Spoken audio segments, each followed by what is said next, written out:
Trump's first visit to Arizona since October of 2022.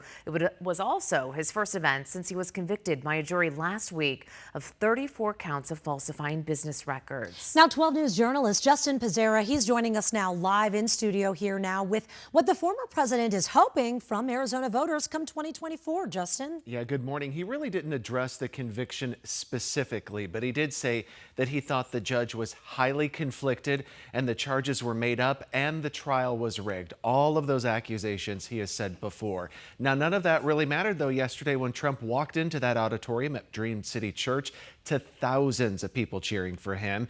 There was still a large group outside that church when the event started who couldn't get in. Mr. Trump spoke for about an hour.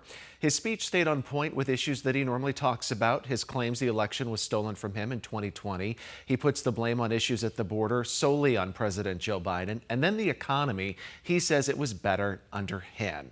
He did do something different, though, during this campaign stop here in Phoenix. He took questions from the audience. He normally doesn't do that. Here's a question from the audience about inflation. I'm a mom of 3.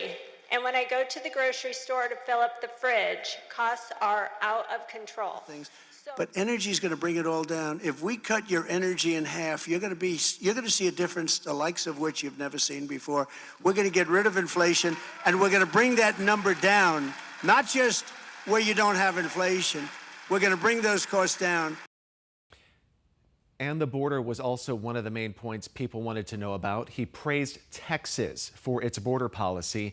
Now, Arizona GOP lawmakers just passed its own border bill this week. So in November, in addition to voting for president, you'll be able to vote if local law enforcement can arrest people who cross the Mexico-Arizona border unless it's at a port of entry. Now, later today, we are expecting to hear from President Biden from France, where he's expected to give a speech about the threat to democracy. He gave a similar speech yesterday at a D-Day ceremony, and it is an apparent jab at former President Donald Trump, who's the Republican nominee for president.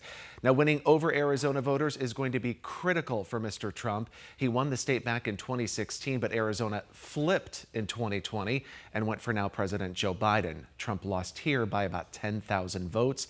Mr. Trump's next campaign event is Sunday in Las Vegas. I'm Justin Pizzera, 12 News Today in AZ.